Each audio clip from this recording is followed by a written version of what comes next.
Welcome to Rising Woman Leaders, a safe space for women to thrive in community where their voices and stories are heard.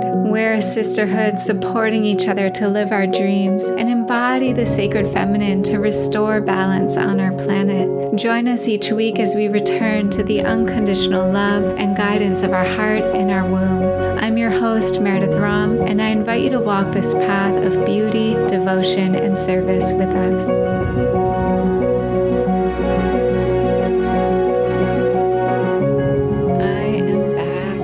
Podcasting.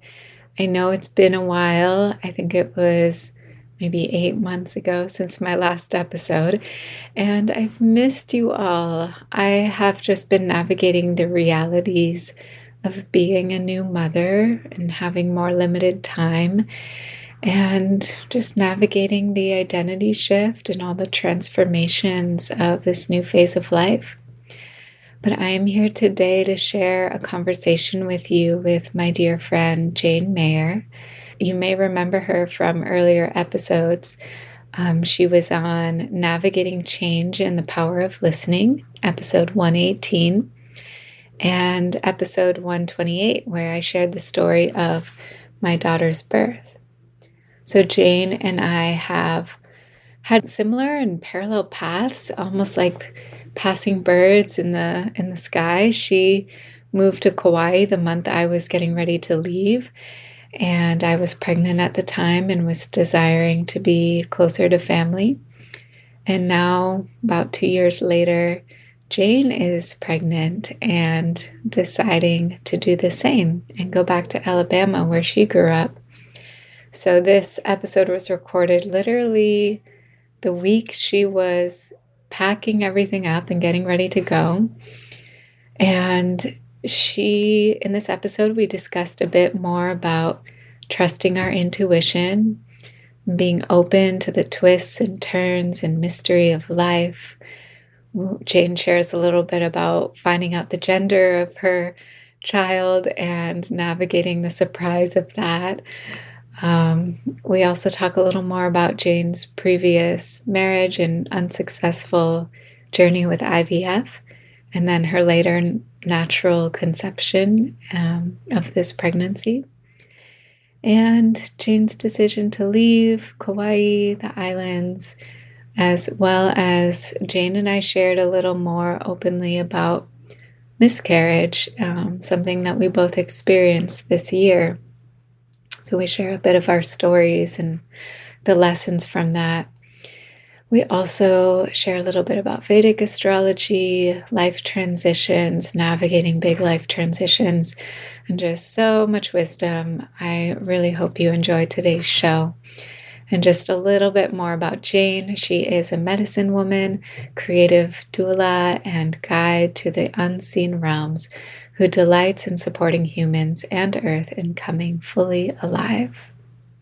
She's also a keeper of song. She has some beautiful albums out in the world. She weaves indigenous medicine from Peru, Hawaii, Ireland, Christian mysticism, and her home of the Deep South, as well as a depth of knowledge in the nervous system, subtle body, womb healing, and the somatic experience of awakening.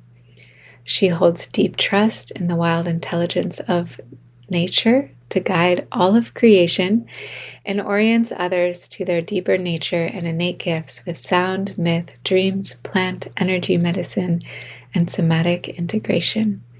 She is devoted to the heart of all things, sacred union, and the liberation of all beings.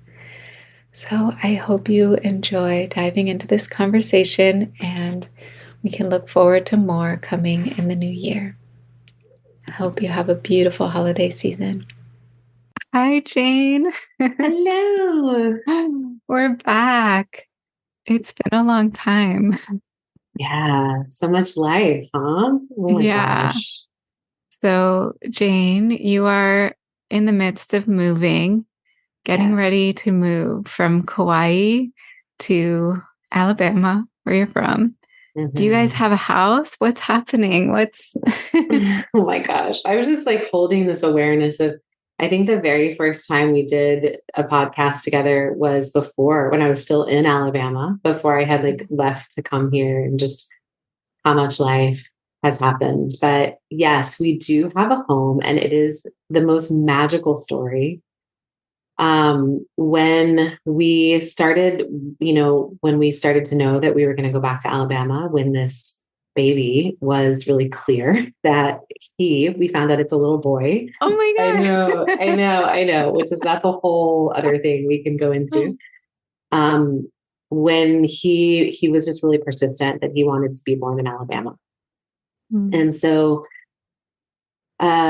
it's taken a minute to get adjusted to that. But one of the things that was really clear here on Kauai was that we just didn't have the amount of space that we needed to really feel resourced to do our work and have space to raise a family. And we put out a prayer that that something would arrive that was furnished, because we had thought about purchasing a house, and then it was too much happening to try to get all of that together in the midst of pregnancy.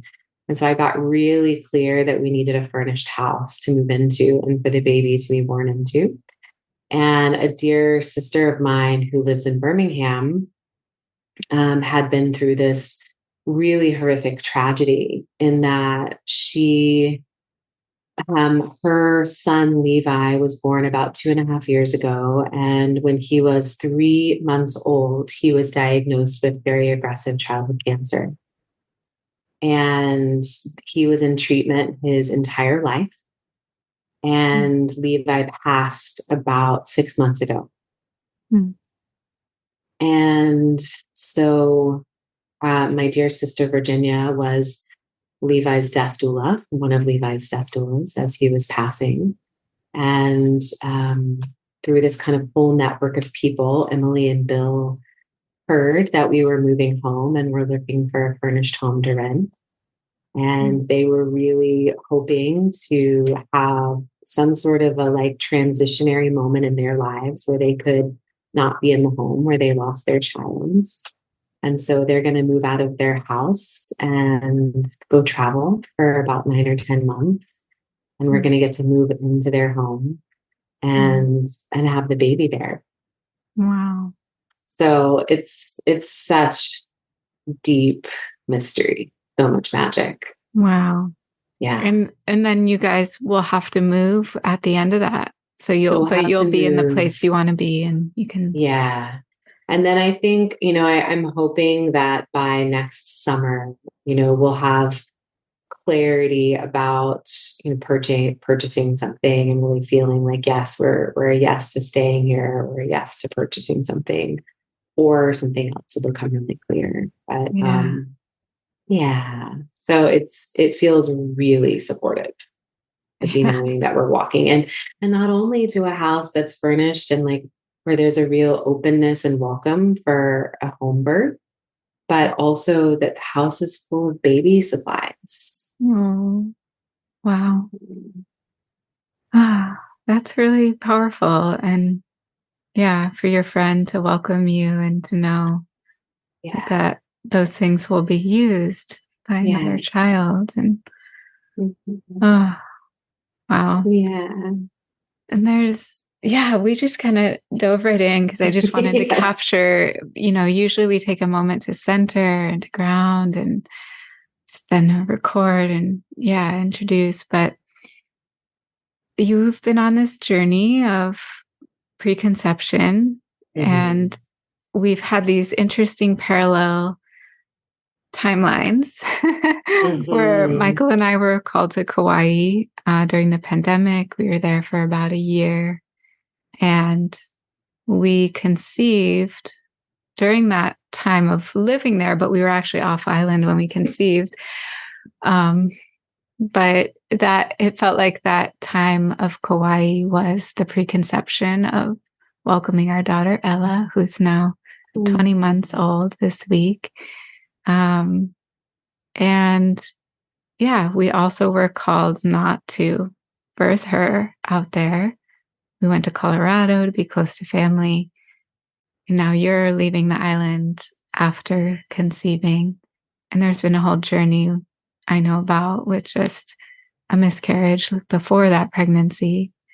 And also something which I haven't publicly shared about, but we talked about was I had a miscarriage last summer with an unexpected pregnancy. So it's just, there's been a lot that's been happening this past year and a half. We're all landing or deciding where we're meant to be and birthing these children and walking our paths. And I don't know, where do you feel called to start? Do you want to share about calling in this soul that, the soul that you're connected to right now and finding out it's a boy? That's curious for me too. I Well, how is know. that? Where do you want to start? Well, it's so interesting as I just sit here and be with you and kind of hear you recap, and remembering that moment that we were in Anahola, and getting ready to make some music. And you were telling me that you were having a baby and just feeling Kalalea, feeling the presence of that mountain and how strong the conception medicine is here. How strong, like, the call to sacred birthing is on this island. And it's just feeling the presence of that really strong conception medicine. We actually have some friends who are here visiting right now, and the island called them and told them to come here and conceive a child. Wow. So it's just such a fertile place. Yeah. And when I look back on my own journey, I can really see that she called me for this very reason, that I had been doing layers and layers and layers of deep womb healing, trauma healing. And there was just a layer that I hadn't gotten to, that I feel like I had to reconnect to the great mother, to the motherland here, to really receive the memory of fertility and abundance and mother and like the juice of life, really, that my soul was missing. It was so caught up in those, like, trauma, drama, healing, um, consciousness, and it just needed to be here in order to remember, like, the beauty of life too. Did you have Oh, that to ha- experience with her to have too? fun. Yeah, that Yeah. joy. That's beautiful. It's like you were called out of this cycle of like healing and Yeah. always looking at the shadow. Definitely. I feel like Kauai really brought us into one of the happiest years of our life of just like so much community and nature and being outside and enjoyment and getting strong in my body. I was very physically active out there, both with Ashtanga yoga and then hiking and swimming. And like my body was immersed in water every day. So beautiful, almost to the point that when we left, Michael and I were like, we can't top that. Like that life is just downhill for me. And I had to go through like a grieving of that because I got attached and I was like grasping and trying to go back and like, why did we leave? And everything was perfect there. And and it was actually a lot of suffering to go through that process and then to go through the whole motherhood initiation, which was a lot of letting go and shedding and initiation. But something that Michael kept saying to me was that, Kauai's here to touch a lot of souls. And she has that medicine of like pulling people out of hard times and bringing them in their fertility path and just creativity and healing and like coming back to themselves. And he was like, she's meant to touch millions. And actually for us, it wasn't meant to be a forever thing. It was meant to be this moment in time. And I've really accepted that now. And especially after this last trip I just had, where I got to stay in Jane's place for 5 days, which was a marker, a milestone on my journey of becoming a mother. I finished my nursing journey with my daughter, and just a couple months ago. And that was the first time I could actually leave longer than, I think I had done one night before that, but I could actually leave and do something for a couple days on my own and come back to myself. And being there the first few days was just like total bliss. Like, oh my God, why am I not living here? I need to move back, like trying to make plans in my head, and which is something that people sometimes try to do with Kauai, which is to possess her. Yeah. And actually, she's not meant to be possessed. She's really meant to be in that flow of touching millions of people. And that's why there are so many travelers. And yeah, and some people that find their home there, but definitely, yeah, for us, it was going back to visit made me see like, okay, I think, yes, we've been on this big roundabout journey to find home, but I think we are where we need to be. And I realized too, not living in Kauai, I'm going to appreciate it so much more because when I was there for almost a year straight, it was, oh, just another rainbow. Yeah. Totally. But it's like when you have space from it and then you go back, it's like that healing all over again and the deep appreciation of the beauty. Sometimes we need the challenge and the hardness of life to then come back and remember. And maybe that's the whole reason we're incarnating and we have challenge and all of it. It's like life was boring, just living in source, everything being perfect. We're like, no, let's forget, and then let's come back. And yeah, that's kind of my experience right now with it.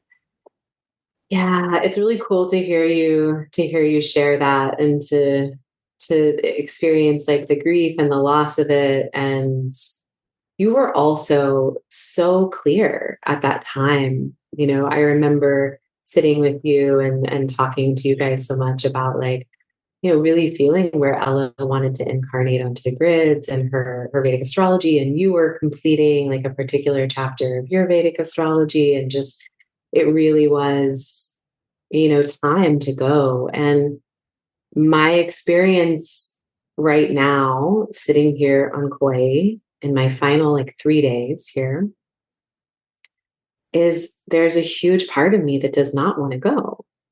This is my homeland. This is like, I've never felt on earth like I feel like I am her. Like my dragon tail is braided into these mountains, and it will always be that way, and nothing will ever take its place. It's like a lover that's like, there's this like amazing, miraculous lover that you have, that you are.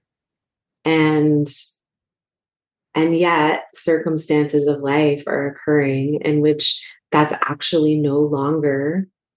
It's like we can get so stuck in staying with what feels so alive. But there's also this deep clarity of like the actual human support that's needed right now doesn't exist here for me. Yeah. And so it's just one of those moments where you're like, oh, like, I love you. I'm here. I'm so grateful to have been in union with this land for 2.25 years. And she will always be home, and I will return, and I will be so sad to leave. And I've been grieving for months. Yeah.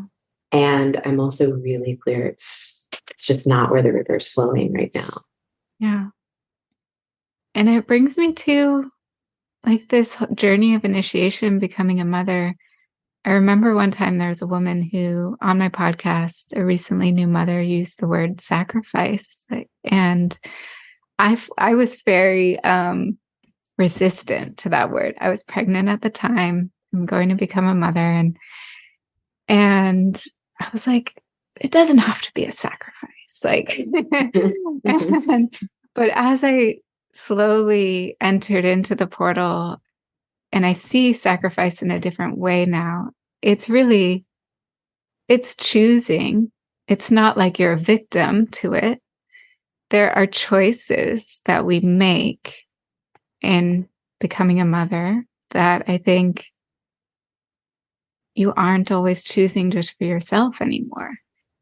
And like you said, like, I know you're going to have family around you. You're going to have a lower cost of living. Like, there are just little things that are going to support this being in the world that is not necessarily the I want to do what I want to do energy. That starts Yes. to die away, and that's hard. Oh, yes. I'm so glad we're hitting this thread because and it's so brilliant to just like I find myself at this point, I'm 40 and becoming a mother for the first time. And I find myself just sitting at the feet of the mothers, just like, yeah, tell me, I can commune with a great mother in like in the realms, but like, what's it like to be a human mom? And this is one of the first threads I've really been hitting. And it's actually connected to finding out that the baby's a boy, and it's connected to leaving Kauai. And it's something that this kind of opened in the last eclipse. It was really shocking. So, we had made the decision to leave, and I've been communing with this girl spirit for a really long time.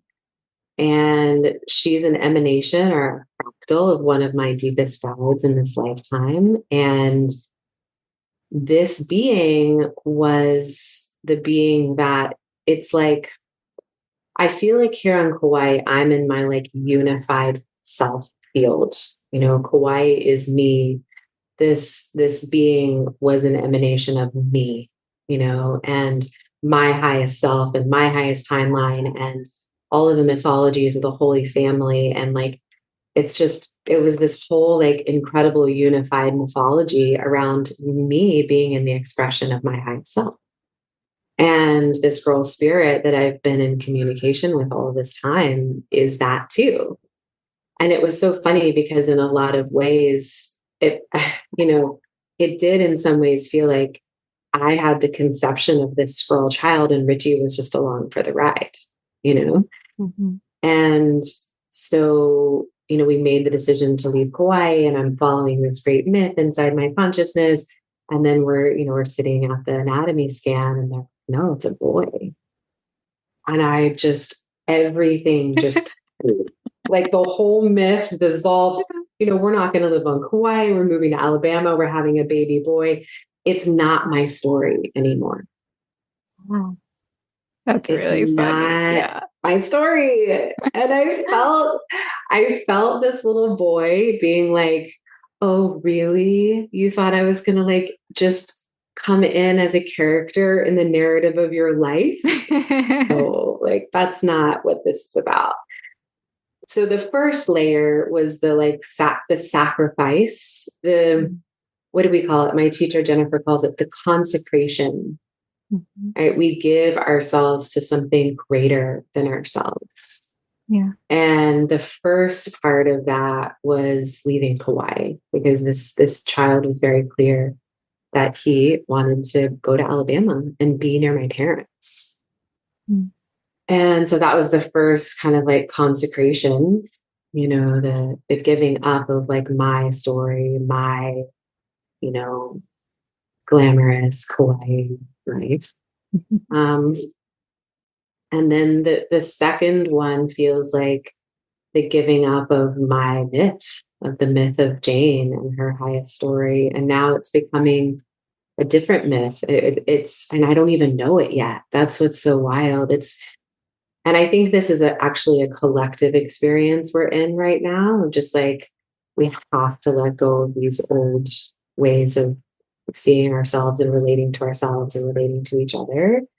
But it feels like this baby boy. It's a very like trickster Grail Knight energy. It's just like I will Mhm. not be contained in your mythology. Yeah. And Yeah. And it feels like with that, that moment at the ultrasound, the whole book just snapped shut. And he was like, bye.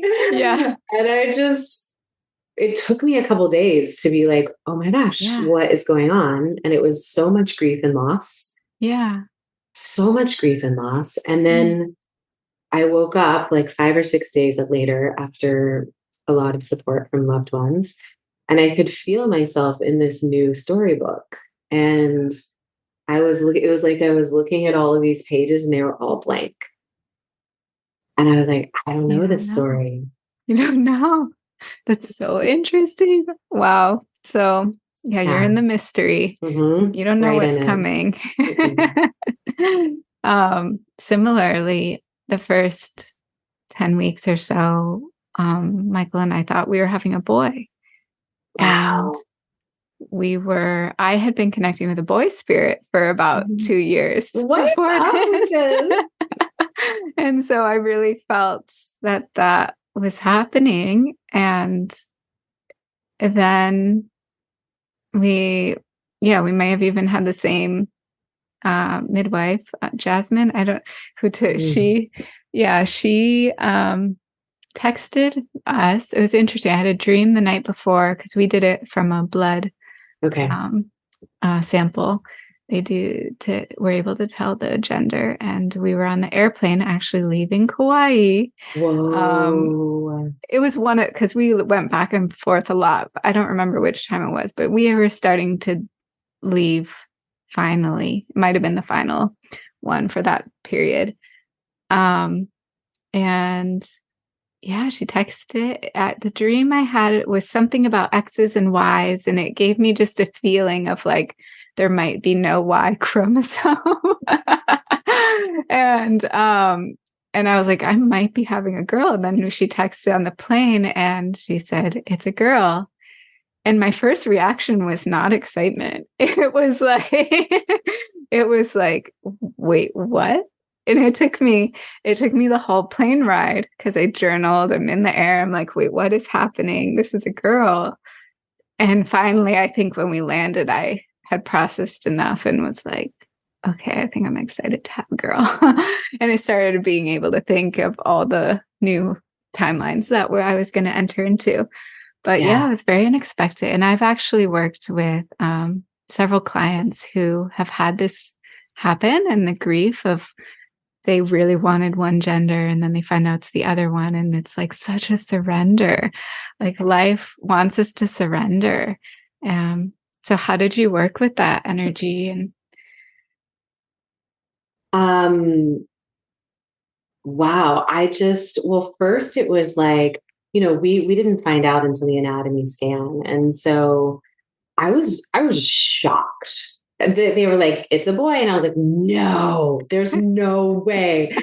And the tech was like, yeah, and then I had the doctor double check and he was like, yeah, it's a boy. And I was like, no, there's no way. And he was like, why are you so surprised? It's a 50-50. And I was like, you don't understand. So the first day, it was just, we were so happy that that he was healthy and that my placenta was in a good place for home delivery. And that there were no markers for any sort of genetic, of course we never know, but there weren't markers that were present for genetic yeah. abnormalities. And so, um, yeah, it took me actually about 24 hours to realize that I was sad. Mm-hmm.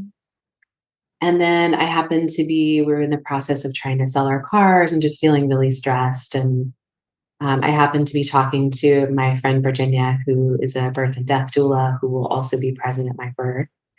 And she was just like, yeah, I feel like you kind of need to like grieve the story of the daughter before you can like make space for who this being is.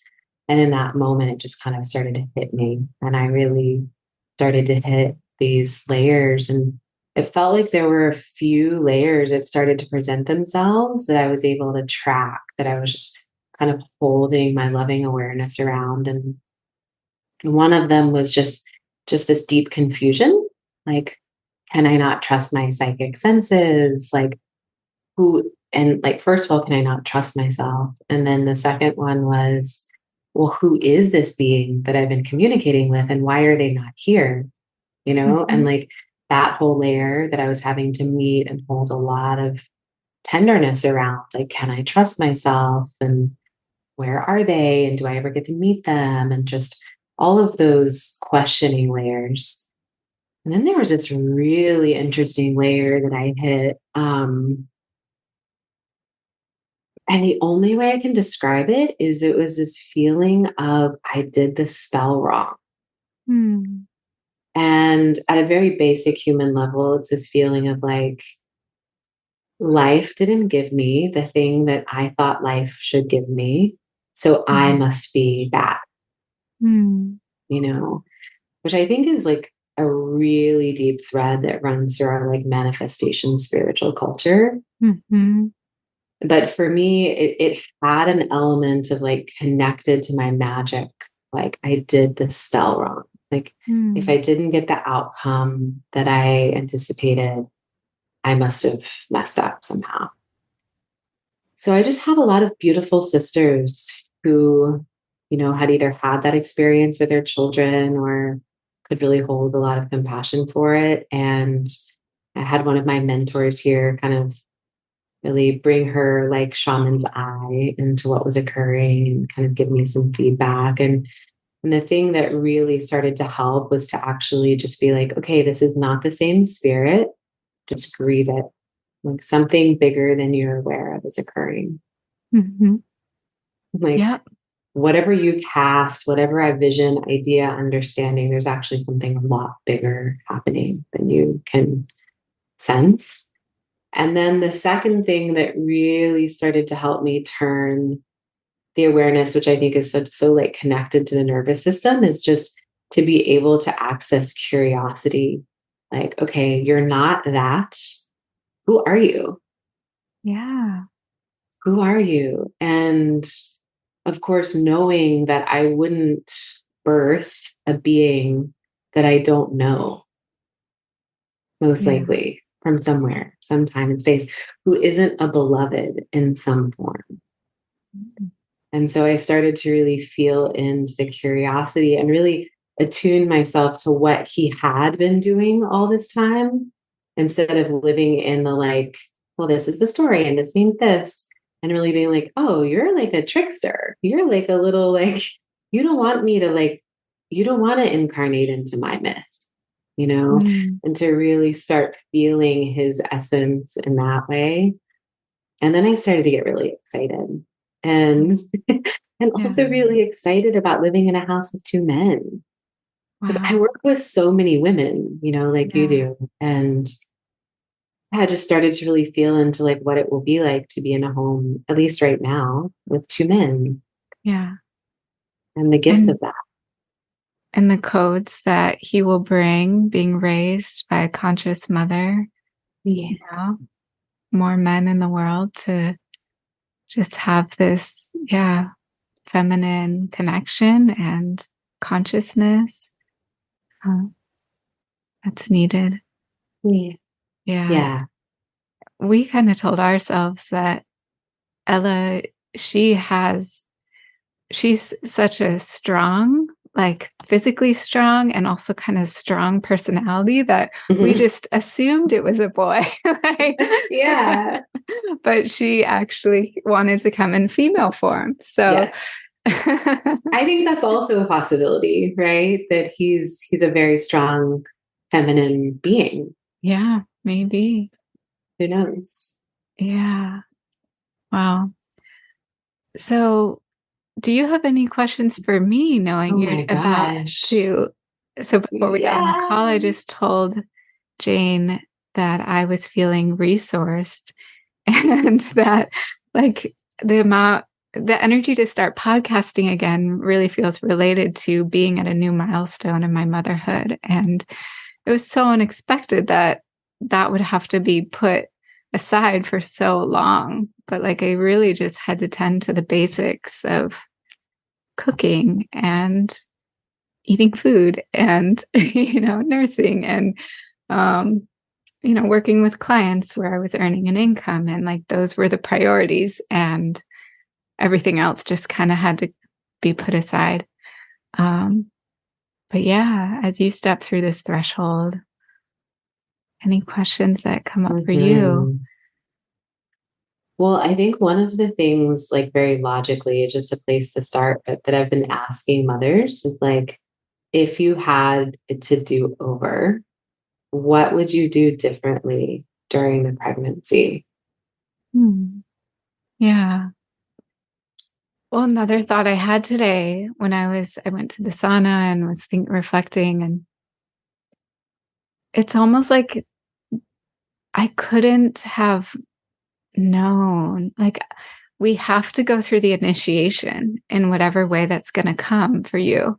Yeah. And so it's almost like there's nothing I could have changed or done better or even differently to like avoid the initiation because there was, it's just part of it, I think, in how we are changed and transformed is having some of those hard moments. Um, but yeah, let me tune in for a moment if there's anything else around. And there are definitely things I think about, like, oh, if I were to get pregnant again or have a child again, I think just I would be so much more relaxed around knowing what to expect now, having gone through it once, to just, different things I would try with the sleep. I would have really give myself a lot of grace around, um, I'm giving 2 years of my life to Mhm. this journey and not expect much of myself beyond that. I think, yeah, to really just be realistic about that, of just not knowing what depletion would feel like, even with the postpartum doula, even with, then through we have a nanny 3 days a week. We started when she was 7 months old. And it's like, yeah, just having a lot more grace for myself around also what would change in my relationship. It's like when two Mm. people are feeling really depleted, it's not easy to be nice to each other all the time. And you're navigating like just a lot of changes of like our time is different and how we work is different. And, being having grace around, wow, we're figuring out a whole new way to relate to each other because we don't have alone time with each other anymore unless we're paying someone to watch our child, or, if a family or a Mhm. friend can watch our child, or the little windows of when she's sleeping, like if that happens during the day, or goes to bed before we do. But in the first year, like she would go to bed and I would go to bed, so there really wasn't a lot of time for us. And just yeah, having grace that it would take time to find each other again.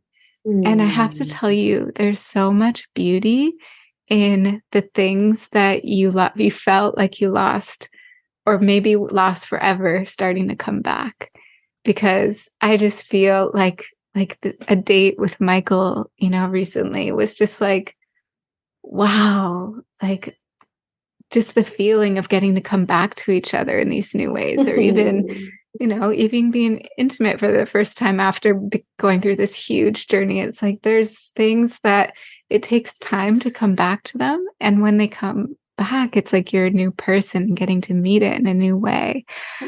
Um, so that's really special. Yeah.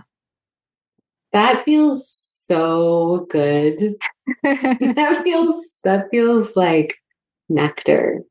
Yeah. Yeah. Yeah. But just have grace for yourself that Mhm. there will be depletion and there will be moments when it's hard. And even if you have all the support in the world, there's going to be initiation moments and things you're figuring out and don't know how to do. And it's, yeah.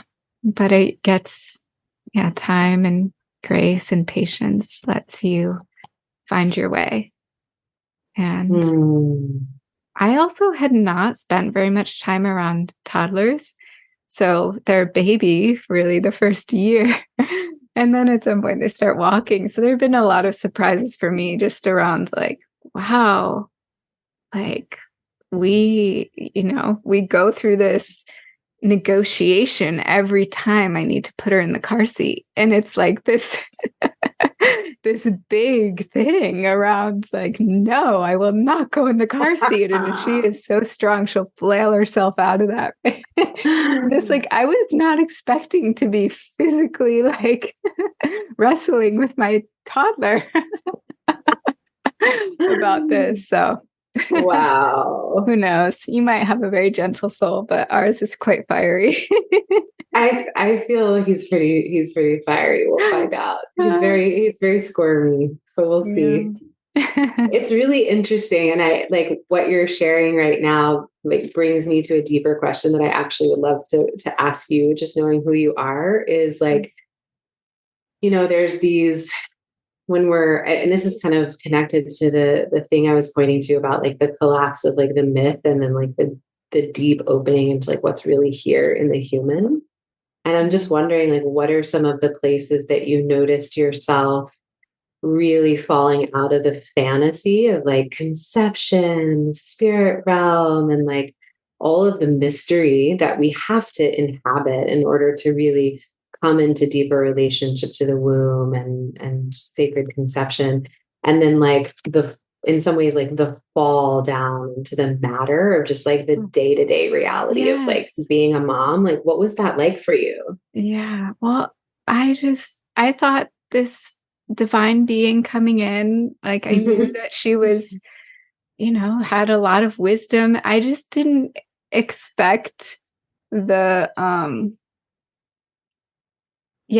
the humanness and the matter of like I just kind of thought, oh, she's this being, she's going to be so smart, she's going to just know how to do the things on earth, like but it's like there's the humanness and the baby and the reality of like I don't know, just pooping in a diaper like that. We go through that phase, we go through a forgetting, we go through a like I don't know if my feeling is actually the soul that we brought in maybe hasn't been on earth before. So there's like a lot of learning. Everything is new, but we all go through the forgetting and the veil is so I just thought it would be like this and we can still connect to her higher self and have that beautiful myth, that energy of what we were connecting with her spirit before coming. But I don't know, it's just the reality of like we go through this forgetting to come into earth and we have these strong emotions. And so it's just like everything is being, she's just starting tantrums right now. And it's like, I kind of thought I would get to skip all of that, bringing in such a divine, a high soul, a noble soul that we are calling in right now. But it's still all of the motions of being a child and learning and having to set boundaries has been a really big one for Michael and I. Oh, I just thought she would know not to fall down the stairs on our front steps, but no, I have to be there with hyper vigilance every time, like hold her hand and teach her one step at a time and how to go down backwards and all of that. So yeah, how did I move through that? I think it's just once you're in it, you realize the reality of what raising a child is, and you have to have a lot of patience with them and also with yourself. And there are things about there are things I didn't know about birth too. It's like the healing from birth is very physical. Like a woman bleeds for usually 6 weeks after birth. There's a real healing journey that happens. And I was like, whoa, people don't really talk about this.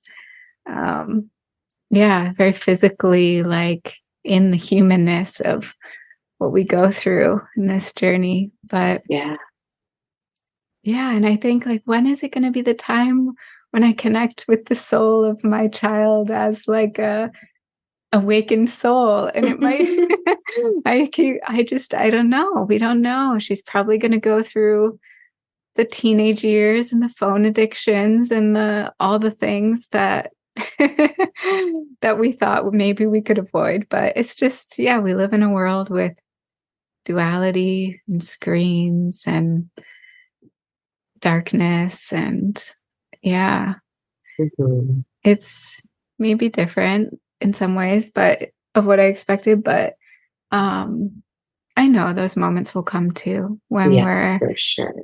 she goes through her awakening journey and we get to see each other eye to eye. And yeah. And maybe I'm making that up too. So it's like we have to just check ourselves. And um, I just have to say, though, like being in the reality of it, I'm so happy that this is the being that chose us. Like, I couldn't imagine, like, just the way that you maybe are now having a boy and we're wishing for a girl. You'll probably be in it and just be like, there's so many reasons why I needed to have a boy. And now I see, and it's so beautiful. So I love that piece of just, yeah, the beauty Mhm. of realizing, oh, yeah, the universe does know more than I do of what might be best for me. Yeah. Yeah. Really, as I'm listening to you, there's so many like pieces that are popping, and um, just what it really means to bring, like, just talking about the spiritual path, and what it means to really like bring all of that awareness and loving attention to what is occurring rather than perpetuating the like dissociative pattern of being like, well, it should be like this and it should be like this. And I was just like seeing you with Ella as she's trying to walk down the stairs, and like part of the consciousness is like, it should be more evolved than this, it should da da da. But like what it means to really be like, oh no, the moment where she learns to walk downstairs is the moment. It's Mm. the moment where God like pierces, and just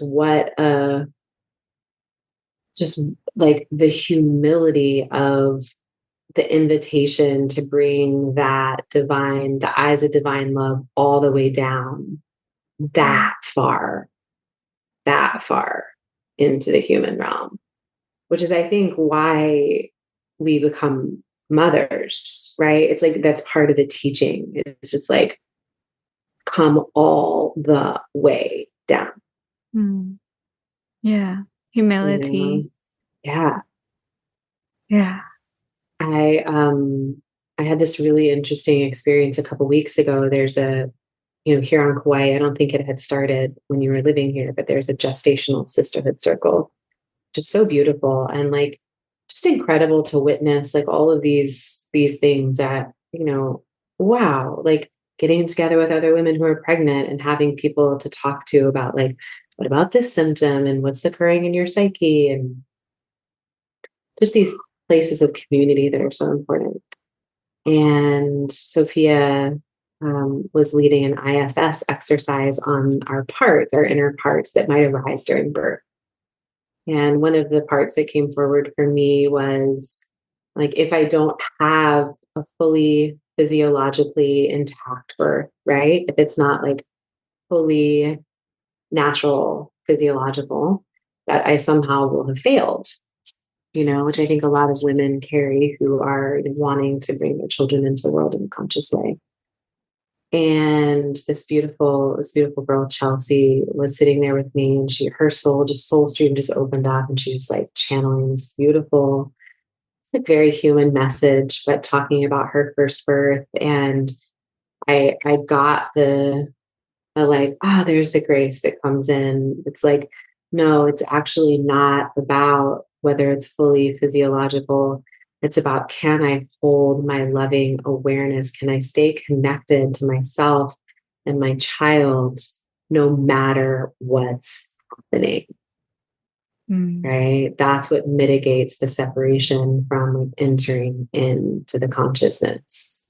Mm. Even if I'm in an emergency C-section, and I hold my consciousness on my baby and my own body and Yeah. stay in the unified field even Yes. then. Yes. And that's it. So I'm just feeling that same thread of grace in what you're talking about with Ella and the stairs. Yeah. And it's beautiful to voice those fears and Yeah. to not just have them festering. I remember I did a whole tapping session with a teacher of mine around my fears around birth. And I just needed someone to get it all out in the open. And yeah, we went through all the possible scenarios. And I got to speak them and tap with them and voice those fears. And yeah, it's good to do that. Felt like it cleared out a lot. Yeah. Yeah. How do you feel about gosh, so are you planning a home birth? Yeah. How are you feeling I about it now? I feel um I think anticipatory, uncertain, excited, supported. I really the midwife that we have in Alabama, it feels so good. Like just Wow. yeah, just somebody I feel like even Richie, I was like, what do you think about Hope? He's like, I feel like I know her. Mm. It's just that really strong sense of like, I feel comfortable with this person. Yeah. Um, and my friend Virginia will be there, who's helped deliver quite a lot of babies and very attuned being. And um, I feel that a lot of the work that I've done in ceremony over the years is going to be profoundly supportive in meeting myself in really challenging places and spaces. And I also know that I have, one of the places I hit a lot, like if I'm in deep meditation or long periods of meditation, is like a lot of resistance of physical discomfort. And Mm. so I can feel I can feel the parts of me that like when I hit that really strong physical discomfort or like, I can't do this, you know? So I have a lot of like respect, I think, for that. And I also really trust, though, I really trust that I can do it. And I was able to be present at Avery's birth. We have a mutual friend, and that Mm. was really supportive to watch and be present in the space of a physiological birth. Yeah. Just like, whoa, Yeah. so incredible. Yeah, such an honor. Yeah. I had never been at a birth before giving birth. So yeah, and that's beautiful that with your midwife you just felt the yes. And that was for Mhm. us too when we met with several midwives and then finally the one it was our Zoom call with her and then she worked with two other midwives and we didn't know which one was going to be at the actual birth and we just had to trust even though we felt connected to this one. Mm. And it turned out there was another midwife on call the day that we went into labor, but she was sick. And the one that we were connected to was filling in. And so it was just, Wow. yeah, meant to be. And it was, Wow. yeah, beautiful support. So, yeah, so many pieces that these souls orchestrate for us. And Yeah. I wanted to touch on just the fact that you had tried getting pregnant Mm. years before and actually went through IVF. Mhm. Um, and imagine people listening, there might be people who've been on that journey or are thinking about that journey. Yeah, tell us more and what do you think really was the piece for you of naturally conceiving? Hmm. Well, yeah, my ex-husband and I went through IVF when I was in my early 30s. And largely looking back on it, I think it was largely connected to his particular pattern of infertility. But even at that time, the doctors told me based on my AMH levels that I would have a hard time conceiving, that my ovaries were 6 years older than the age of my body, and the reserve was already low. Um, I absolutely know that there is such an intelligence to our bodies and to the timing of things. And looking back at that time in my life, it was not, it was not what was supposed to occur. I had this entire timeline, this entire life this entire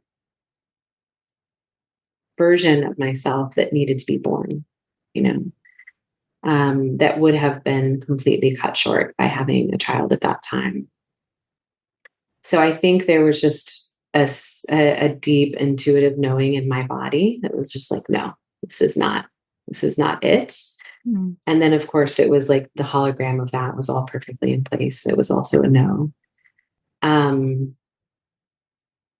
then really after that, I think I've shared before many times in spaces, it was the moment with the IVF failed, quote unquote, that my whole awakening really just like started to bubble from deep within.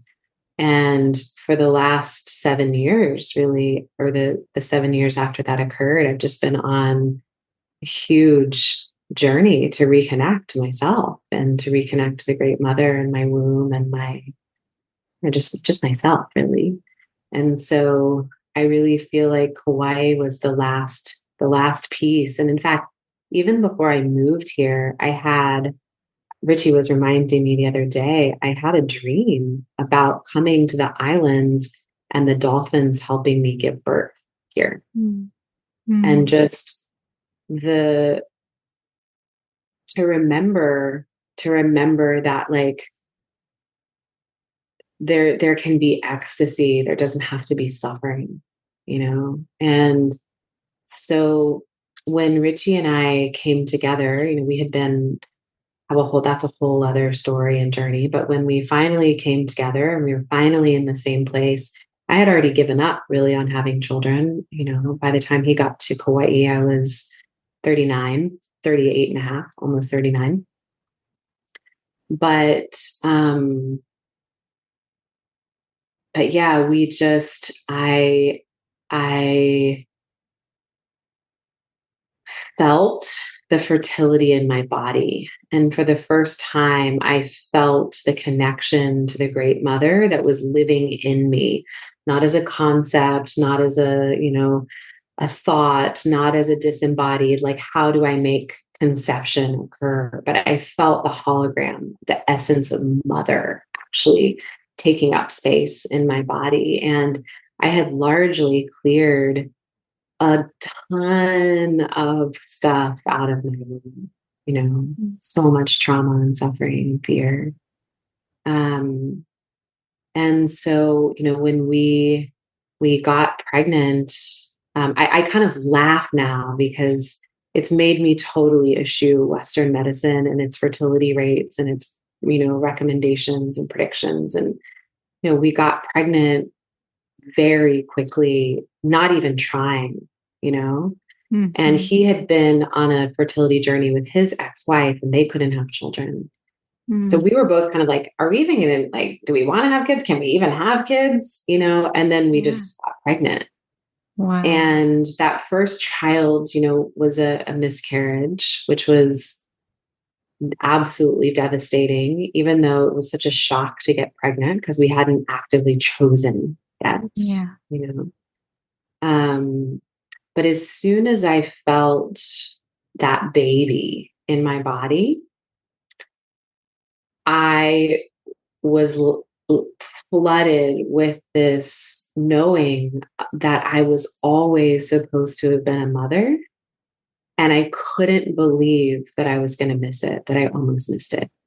I was just like, what have I been doing all this time? I've been like mothering all these clients and like, I'm totally supposed to be a mom. Yeah. And I could feel it actually, how right it was and how much joy and how much of my true self was going to come actually more alive, in that sense. And so then, we had the miscarriage and we waited and then we like really made prayers with the island. And we really like called it in, Yeah. But I was also shocked. It took us 2 months. Yeah. And for both of us at our age and given the prognoses from, the Western medical system, it's like complete defying of the odds. And so I guess what I say to people is I think I know what it's like to be in those worlds with the IVF. Like I know that.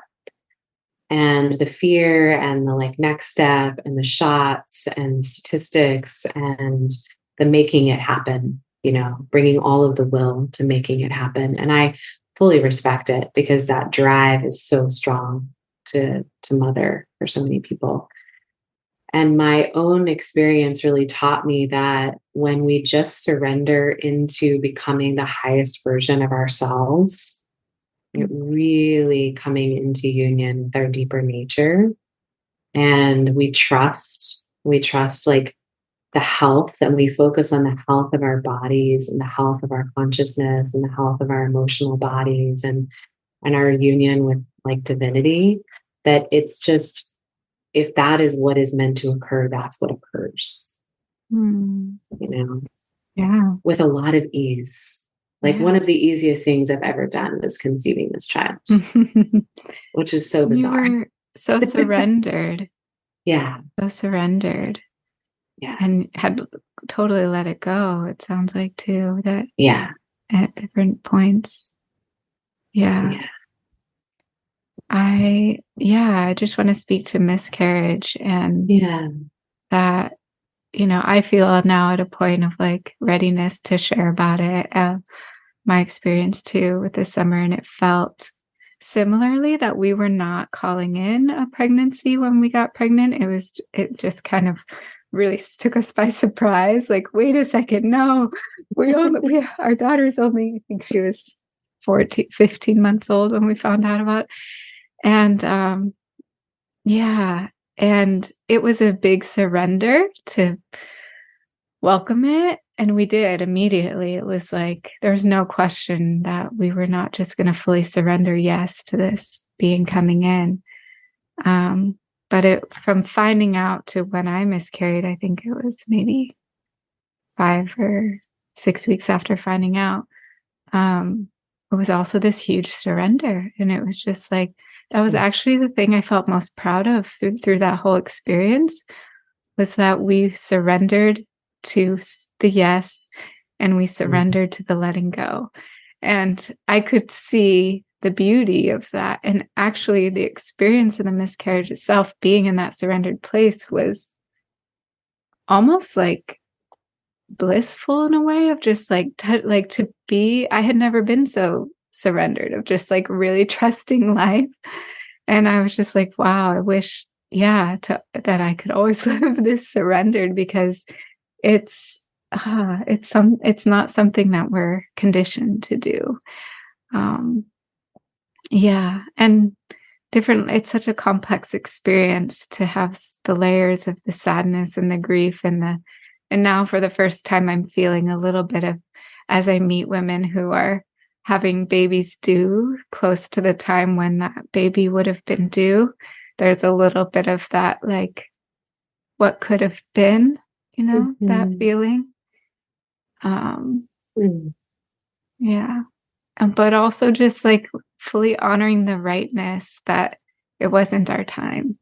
And that the fact that if we decide to have another, we have this space right now to come back to ourselves. And that's really precious and beautiful too.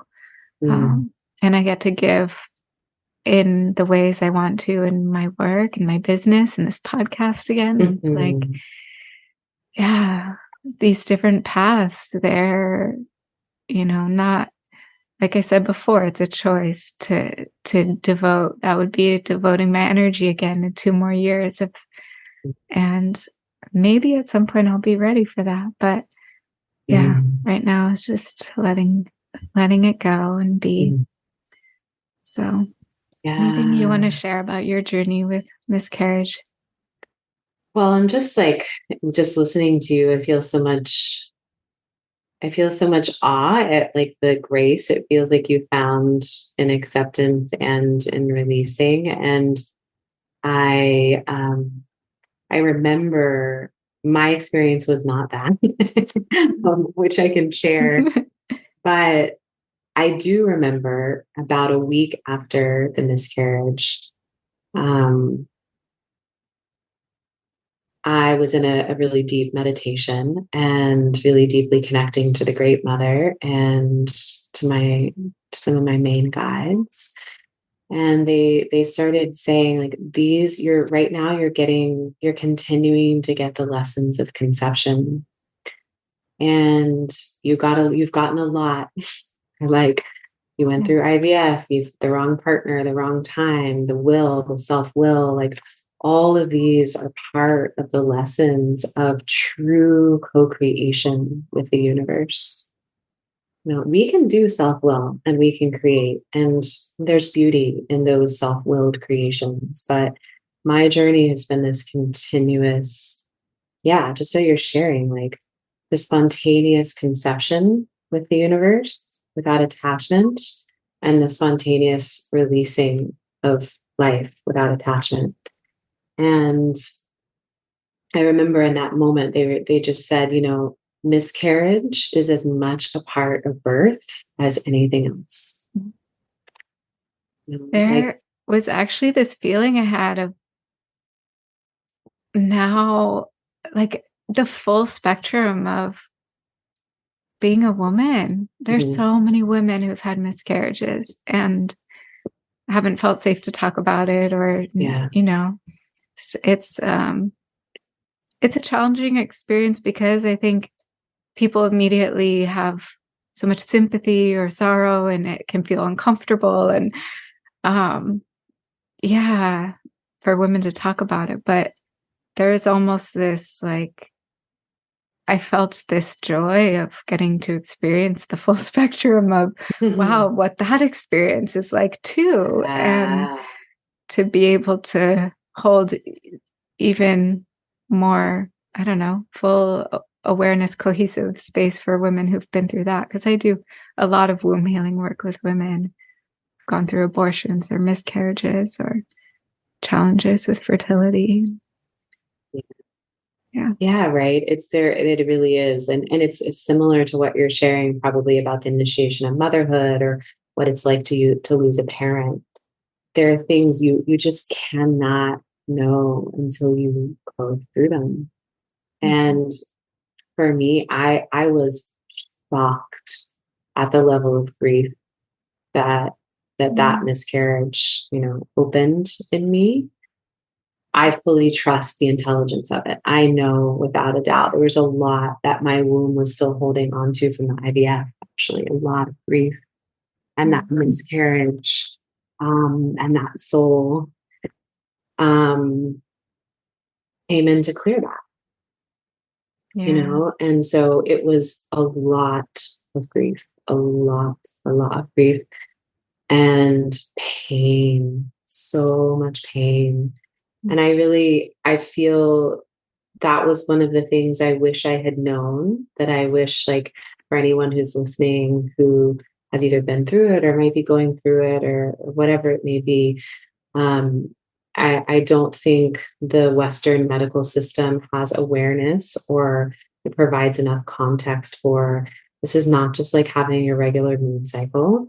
Your Mhm. body actually releases labor hormones when you're going through miscarriage.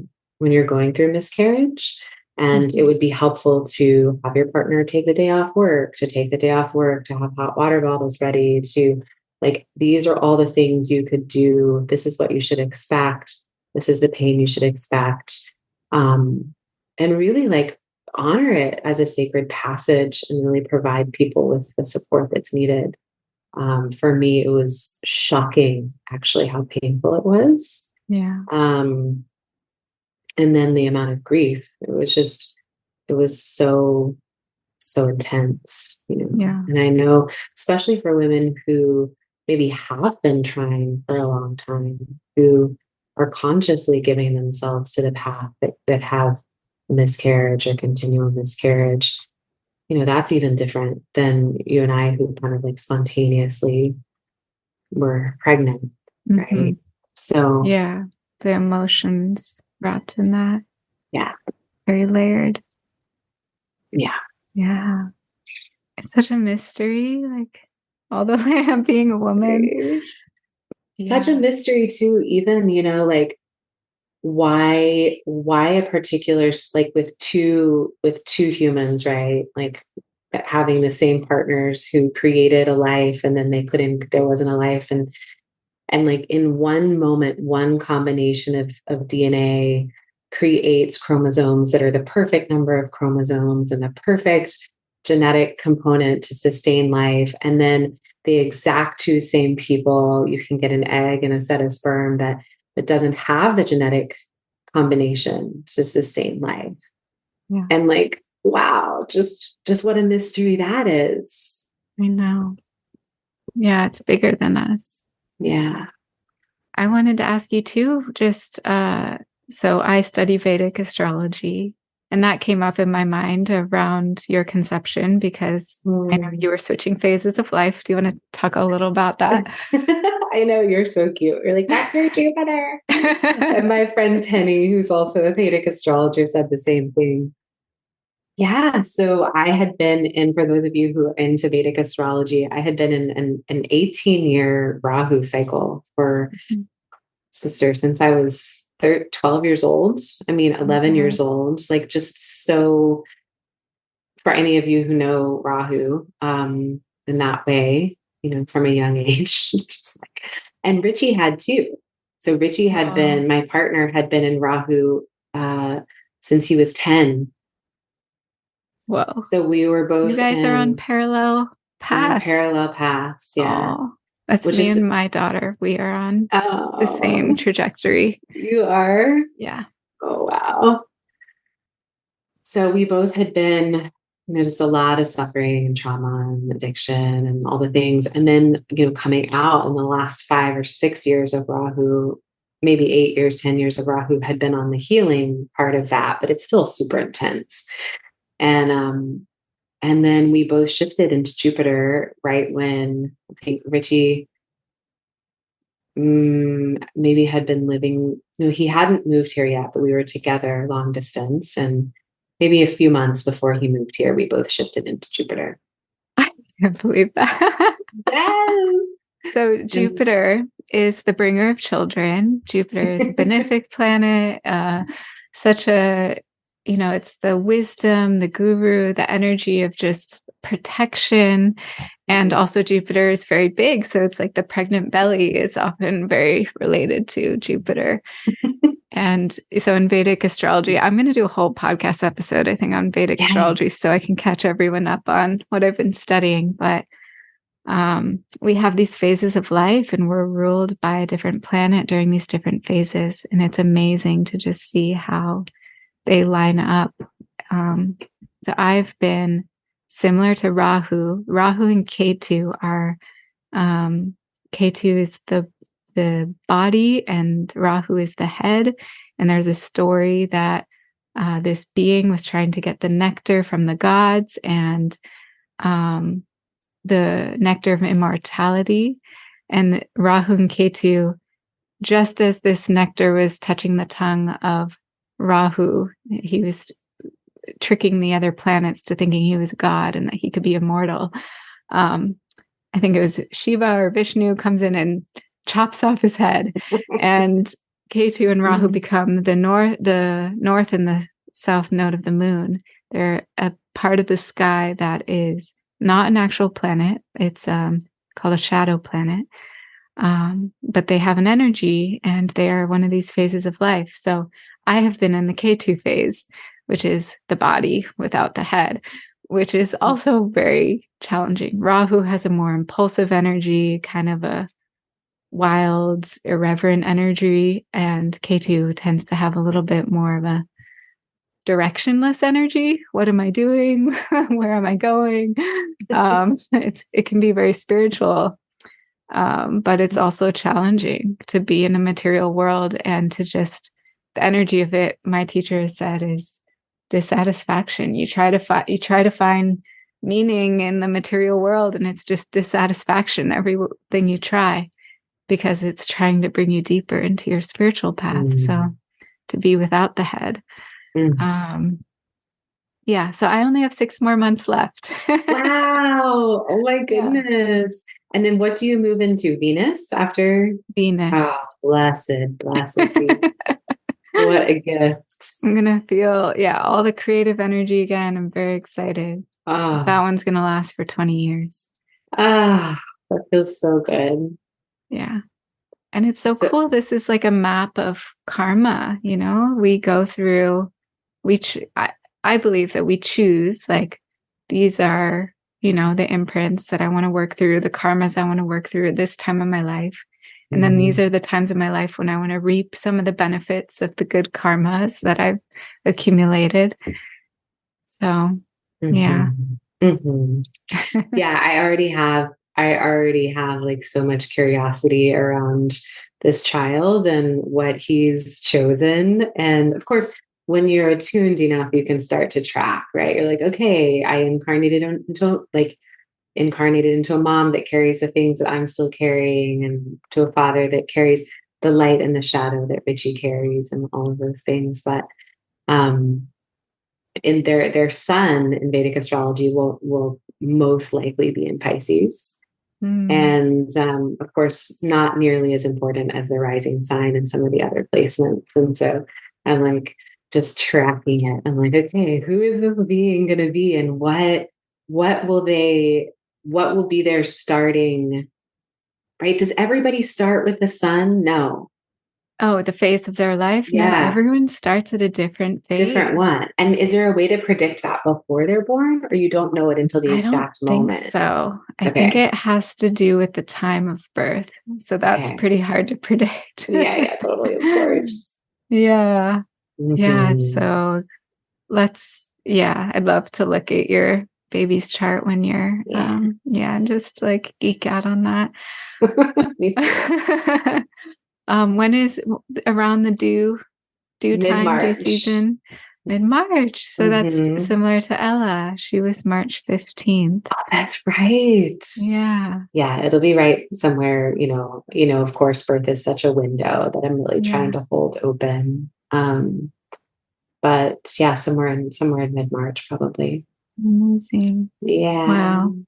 Yeah. Well, I know we're, yeah, getting close to time, and yeah, you're so welcome to come back and tell us Oh. the journey if you wish Thanks, around Meredith. birth, or um yeah, I'd love to continue to just track the evolution and transformation that happens for you too, Yeah.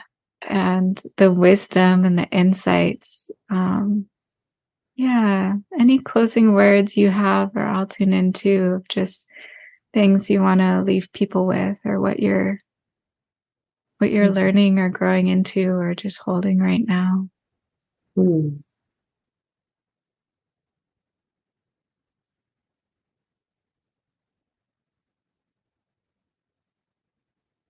Yeah, I feel really present to the preciousness of getting to share the stories of the womb and of conception and of mothering with you. And um, I'm very present to that. And I also feel like there's this chapter in my own life that I'm blessedly leaving behind around, for the most part, leaving behind around trying to fix life or myself or others, and just really entering into a capacity to meet life exactly as it is with love. And I feel like we got to touch on a lot of that today, what it means to just meet the experience of life exactly as it is and trust what she's weaving Yeah. through us. Yeah. To be Yeah. surprised and on Yeah. the journey. And yeah, I feel that thread of just the surrender and the not knowing, and how, in so many ways, that makes life interesting. This is what Richie keeps telling me. I'm like, I don't know. Does it? He's like, yeah, babe, this is the mystery. Yeah. Yeah.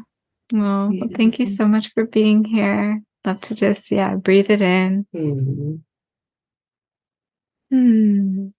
And maybe just a prayer for you as you close up these ties in this chapter of being in Kauai. May you be held with so much love, all the angels just ushering you on this path into this next new beginning. May there be magic. May it not be too long before you get to set foot on this beautiful sacred land of Kauai again. And maybe with your being, this being that's coming through. Just want to thank all the souls that are coming in and being such great teachers and guides to all of us, and their courage and bravery for being here. Yeah. And may this path just be blessed as you make this journey. So blessed be. Thank you, Jane. Thank you so much, Meredith. I really appreciate that. It really feels so precious to be here with you right through this portal. Thanks so much for taking the time to listen to this episode. If you liked it, share it with a friend or leave us a review on iTunes. You can also follow along on Instagram at Meredith Rom and sign up for email updates at risingwomanleaders.com to be sure to receive all the new and inspiring content. Thanks again for being here. It's an honor to walk this path with you.